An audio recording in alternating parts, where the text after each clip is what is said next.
지난해에 이어서 2025년 올해 여름도 우리가 몸으로 직접 느껴야 했던 현재 진행형의 기후재난. 지난달 말 서울대 환경대학원 윤순진 교수와 함께 생존권이 걸린 문제에 직면해 있다는 걸 짚어봤었죠. 지구를 지킬 수 있는 골든타임 이제 5년. 앞으로 어떻게 살아야 할지 조금 두려움이 커지기도 했던 당시 인터뷰였습니다.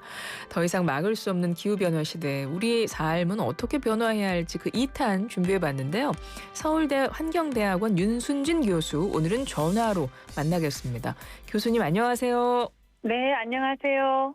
예, 지난번에 나오셔가지고 너무나 무서운 말씀을 해주셔가지고 기억하시죠? 예. 그래서 저는 원래 네.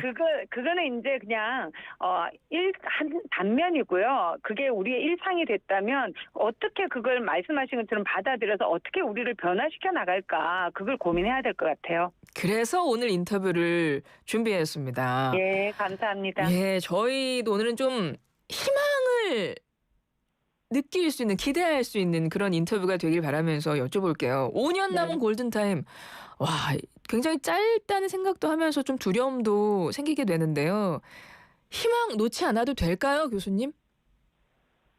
사실 그냥 희망이 없는데 그냥 막연하게 그렇게 희망을 이야기하는 건 바람직하지 않죠. 그렇지만 저는 희망을 만들어 가야 된다고 생각을 하고요. 또 그 희망은 있다고 생각합니다. 왜냐하면 우리가 지금 위기라는 말을 쓰잖아요. 기후위기. 네. 그 위기라는 말 자체가 위험과 기회가 결합된 말이거든요.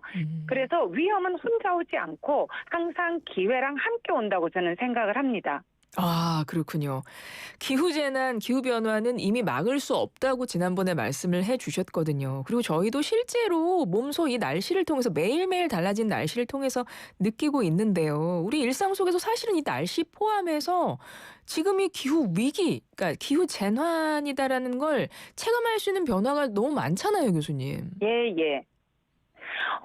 사실 오늘 같은 경우에도 서울 같은 경우에는 비가 왔었거든요. 네. 그런데 얼마 전에 이제 나온 그 여러 가지 기사를 보면 올해 장마가 유난히 짧았다, 막 이런 얘기를 막 들었는데 갑자기 비가 오니까 막 혼란스럽잖아요. 네. 사실은 이렇게 종잡을 수 없는 날씨, 이게 기후변화의 특징 중 하나거든요. 그래서 예전에는 계절과 날씨가 어느 정도 예측이 잘 됐고 정확했어요. 예를 들어 제가 어릴 때만 하더라도 겨울에는 사만사온이 있었고요.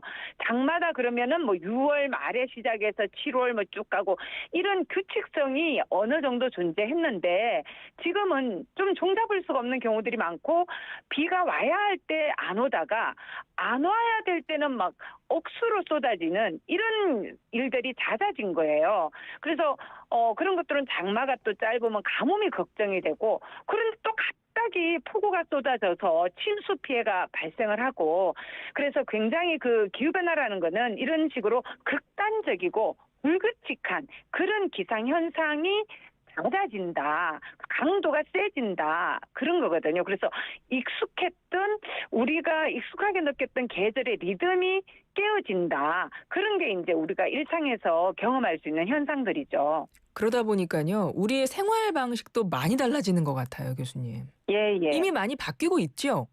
예, 그렇죠. 사실은 사람들이 이제 예를 들면은 야구라든지 이런 취미 생활을 즐기는 분들이 있으시잖아요. 네. 그리고 휴가철 이러면 여름에, 특히 우리나라 같은 경우는 7월 말에서 8월 초가 여름 휴가 성수기였거든요.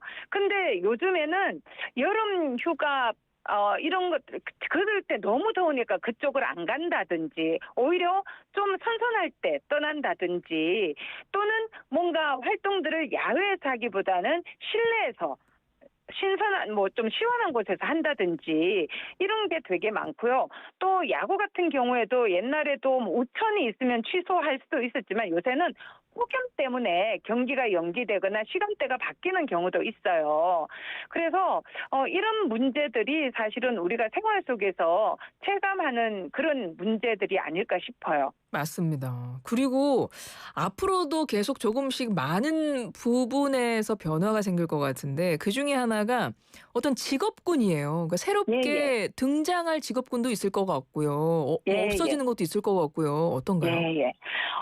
사라지는 또는 축소되는 직업군들이 존재하죠. 왜냐하면 기후 변화를 야기했던 또는 그건 의도한 건 아니었지만 예전에는 우리가 몰랐기 때문에 뭐 에너지 소비를 많이 하고 CO2 배출을 많이 하고 이런 뭐 석탄 화력 발전이라든지 이런 내연 기관차라든지 이런 부분들은 앞으로 줄어들 거예요. 그렇게 되면 어떻게 되느냐?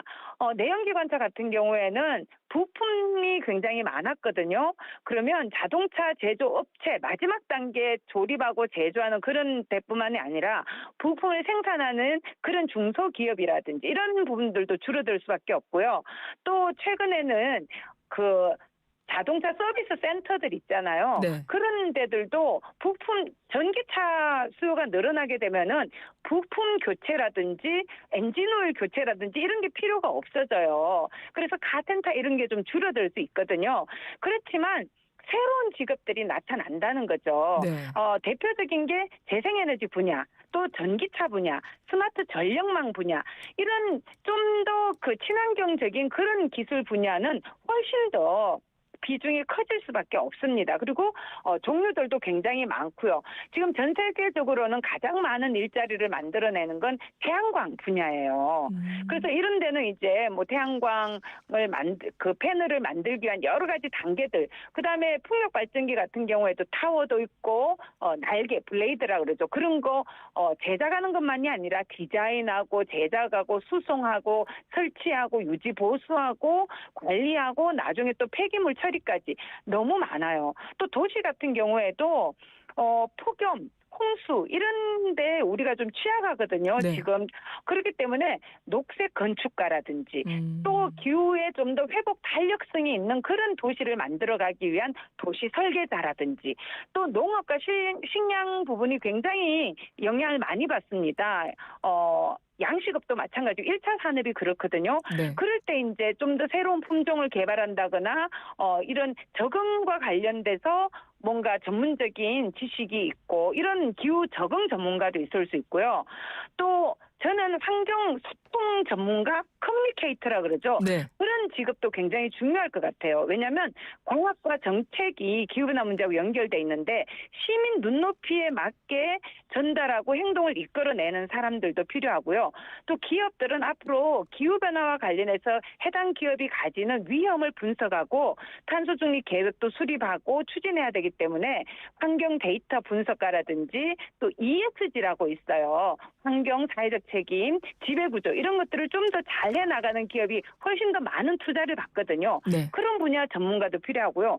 또 예를 들면 의사, 변호사, 디자이너, 마케터, 엔지니어 예전처럼 직업 이름은 그대로일 수 있지만 하는 일의 내용이 달라질 수 있어요. 의사는 기후변화로 인해서 질병과 건강 문제를 좀 더 많이 다뤄야 될 테고요. 변호사는 기후환경 관련 소송 이런 것들이 늘어날 수 있고 디자이너 같은 경우에는 친환경 소재, 지속가능한 생산 방식 이런 걸 고민해야 되고 또 마케터들은 소비자의 기후 인식을 반영한 전략을 짜야 되거든요. 그래서 기후위기는 결국 모든 직업군에서 일하는 방식을 꾸는 그런 역할을 할 것 같고요. 이런 변화에 먼저 적응하고 먼저 이런 변화를 내다보면서 미래를 설계하는 분들이 앞으로 더욱더 하실 일들이 많아지지 않을까 생각합니다. 네. 정말 그렇겠네요. 그리고 지난번에 인터뷰 때 어떤 말씀도 해 주셨냐면 사실은 이 기후 위기, 이 기후 재난이 직업군에 따라서 좀 불평등한 일을 야기시킨다라는 말씀을 하시면서 야외 작업자들 근무 환경 지적을 해 주셨거든요. 예, 이렇게 예. 되면 노동 환경도 우리가 바꿔가야 하지 않을까요? 그렇죠. 말씀드렸던 것처럼, 그러니까 가장 이제 많이 예를 드는 게 폭염이에요. 그 세계 노동기구 국제 노동기구라고 있어요. 네. ILO라고. 그게 또 이제 폭염에 노출되는 그 노동자의 비율이 70%가 넘는다. 이런 분석까지 내놓았거든요. 근데 특히 이제 야외에서 일하시는 분들에게는 이 폭염이 그냥 견디기 힘든 문제로만 끝나는 게 아니라 생존이 걸려 있는 문제예요. 얼마 2년 전인가요? 그 카트를 정리하던 분이 사실은 젊은 20대였음에도 불구하고 사망을 했어요. 네네. 심혈관계에 영향을 미치거든요. 그래서 이제 대표적인 분들이 건설 노동자, 택배 기사님, 농업 종사자, 또 청소나 환경 미화를 담당하시는 분들, 이런 분들이 한낮에 35도, 36도를 넘는 온도에서 일해야 되고, 특히 건설 같은 경우에 시멘트 이런 것들이 철골도 그렇고 열을 많이 품거든요. 또 택배하시는 분들은 아스팔트가 열을 품잖아요. 네. 그래서 체감 온도가 훨씬 높습니다. 그래서 이런 경우는 한 체감 온도가 40도 이상으로 치솟을 수도 있어서 그냥 힘든다는 정도가 아니라 열사병이라든지 심혈관 질환 같은 그런 것들 때문에 생명에 위협이 될 수도 있어요. 그래서 사회적으로 바꿔야 될 부분이 많죠. 예를 들면 폭염 경보를 내리게 되면은 작업 시간을 조정한다거나 휴식 시간을 보장한다거나, 예를 들면 뭐 2시간 노동하고 20분은 반드시 쉬어야 된다. 또 그늘이나 냉방이 가능한 휴게 공간을 설치해 준다든지, 냉방 장비나 얼음, 식수 이런 지원 같은 게 좀 기본이 돼야 됩니다. 또 폭염이 지난주에도 말씀드렸지만 이미 자연재난의 하나로 들어가 있거든요. 네. 그런데 이런 조치가 내려지면 아무래도 작업 시간이 줄어들 수 있잖아요. 그러면 그만큼 인건비가 또 적어질 수 있기 때문에 재난수단이나 휴업보상제도 이런 것들도 사회적으로 이제 마련할 필요가 있는 거죠. 그래서 기후위기는 이제 단순히 그냥 환경 문제로 그치는 게 아니라 노동권과 생명권의 문제라는 그런 인식으로 우리 사회가 좀 변화될 필요가 있다. 그리고 그거에 맞춰서 제도를 좀 바꿔가야 된다. 이런 말씀을 드리고 싶습니다. 정부 차원에서 재생에너지 빨리 늘려야 한다고도 강조를 하셨는데요. 예. 원전 새로 짓지 않고 재생에너지만으로도 이 미래 전력 공급 감당할 수 있을까요? 당연히 감당할 수 있죠. 지금 전 세계적으로는요, OECD 같은 경우는 지금 이미 평균이 35%가 넘었어요. 50%가 넘는 나라들도 있고요. 근데 나라마다 이제 일사량이나 풍황 이런 게 다르고, 또 다른 나라하고 전력선이 얼마나 연결이 되어 있느냐 이런 게 좀 다르기 때문에 차이가 없는 건 아니에요. 그렇지만 우리나라 같은 경우에도 사실은 일사량도 세계 평균보다 30%나 더 높고, 삼면이 바다이기 때문에 우리가 바닷바람이 좀 풍부하거든요. 그리고 저 같은 경우는 개인적으로 연구자이기 때문에 계속 연구를 하다 보니까 재생에너지 늘리는 것은 당연히 가능하고 원전은 점차 줄여야 한다는 게 제 입장이에요. 네. 뭐 오늘 당장 닫았자 그 말씀을 드리는 게 아니라 그건 가능하지도 않고 그렇게 하면 안 됩니다. 근데 추가하는 것은 우리가 자제를 해야 되고 신중해야 된다. 왜냐하면 원전 자체가 위험 기술이다. 이것 때문만이 아니에요. 해양 온도가 지금 올라가고 있거든요. 그래서 지금 어떤 문제가 생기느냐, 바다에 해파리, 그리고 막 거대한 크기의 해파리들이 지금 점점 많아지고 있어요. 근데 원전을 가동을 하려면 냉각수가 필요하거든요. 네. 근데 그 냉각수 취수구에 해파리가 대량 유입되는 일들도 일어나고 있고요. 또 2년 전인지 그때 태풍이 불었을 때 염분이 같이 태풍 안에 섞여 들어와서 송변전 시설을 건드려서 원전 6개 정도가 멈춘 사례가 있어요. 그래서 이 원전 자체가 기후위기에 취약합니다. 또 이 원전에 잠깐 냉각수가 들어가서 식히고 그 열을 식힌 다음에 다시 배출이 되는 게 온배수인데요. 이 온배수는 들어갈 때에 비해서 7도에서 9도 정도 높거든요. 그래서 해양의 온도를 높일 수도 있어요.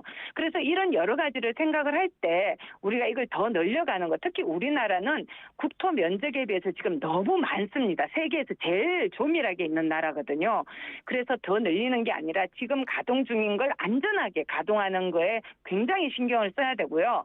설계 수명이 다하면 좀 종료시켜 나가면서 그 양만큼 재생에너지를 빠르게 확대해 나가는 게 중요하죠. 근데 재생에너지는 원자력 발전이나 화력 발전소보다 건설 기간이 상대적으로 짧아요. 네. 그래서 빠르게 전력 공급을 늘릴 수 있다는 장점이 있어요. 그런데 이게 가능성이 있거든요. 그게 뭐냐면 해나 바람이 있을 때 전기를 생산하잖아요. 그렇죠. 그래서 우리가 앞으로 요금제를 시간대별로 좀 바꿔서 많이 생산할 때는 많이 쓸 수 있게 하고, 조금 생산될 때는 좀 아껴서 쓰고, 그다음에 에너지 저장 장치도 늘리고, 이렇게 해서 안정적으로 전력 운영을 해나가는 게 되게 중요하고요. 네. 바로 여기에 또 새로운 일자리가 만들어질 수 있어요. 네. 또 재생에너지는 바람이나 태양이 많은 곳에 이런 발전 시설이 들어서게 되면은 그 지역에 산업이 유치될 수 있고 그렇게 되면 지방이 소멸되는 걸 막으면서 국토 균형 발전도 가능합니다. 예. 또 여러 가지 그리고 에너지 안보라는 개념이 갈수록 중요해지거든요. 그렇죠. 우리가 더 이상 원자력 발전소에 들어가는 핵연료 이런 거를 수입할 필요도 없고 화석연료 수입할 필요가 없어져요. 왜냐하면 해나 바람은 우리나라에 있기 때문에 네. 결국 중요한 건 그걸 이용할 수 있는 기술을 우리가 더 많이 발전시켜서 우리의 기술 수준을 높여가야 되는 게 되게 중요하죠. 그러면 에너지 안보가 지켜질 수 있습니다. 알겠습니다. 그러면 앞서 희망은 우리가 만들어가야 된다고 말씀을 하셨기 때문에 끝으로 그걸 좀 짚어주셨으면 좋겠습니다. 우리 각자가 뭐부터 해야 하는지 그리고 정부나 정치에서 어떤 제도로 변화를 시켜야 하는지 한 말씀 부탁드려요. 예. 저는 변화의 시작은 개인이라고 생각을 해요. 왜냐하면 이 탄소 중립은 정말 어려운 일이거든요. 거대한 전환이라고 이야기할 수 있어요. 정부의 계획과 실행도 필요하고 시장의 변화가 필요해요. 그런데 그런 변화를 만들어낼 수 있는 힘이 결국은 시민 한 사람 한 사람의 작은 선택에서부터 출발한다고 말씀을 드릴 수 있어요. 예를 들면 이동수단을 우리가 뭘로 선택하느냐 이거 굉장히 중요하거든요. 네. 대중교통 타고 또 자동차 탈 때도 되도록이면 카풀이나 전기차 최소한 하이브리드로 바꾼다거나 소비에 있어서도 불필요한 걸 너무 많이 사거나 재활용이 안 되는 걸 사고 이러면 안 되는 거예요. 음식물 쓰레기 줄이는 것도 너무 중요하고요. 그리고 개인이 할 수 있는 굉장히 큰 게 식생활입니다. 육식을 조금이라도 줄이고 채식을 조금씩 늘려가는 거. 또 이동거리가 되도록이면 짧은 식재료를 사용하게 되면 그만큼 이동이나 보관에 필요한 에너지를 줄일 수가 있거든요. 그리고 지금 이 방송을 듣는 청취자분들은 집이나 사무실의 냉난방 온도를 냉방 온도 얼마로 해두셨는지 모르겠는데요. 1도만 조정을 해도 큰 절감 효과가 있습니다. 그래서 우리는 이 개개인은 정치적으로 주권자, 시민이고 시장에서는 소비 주권자, 소비자이죠. 그래서 우리의 실천이 시장과 정부를 움직일 수 있는 출발점이 될 수가 있습니다. 알겠습니다, 교수님. 시간이 훌쩍 지나서요. 오늘 말씀 여기까지 들어야 되겠어요. 오늘 말씀 잘 들었습니다. 감사합니다.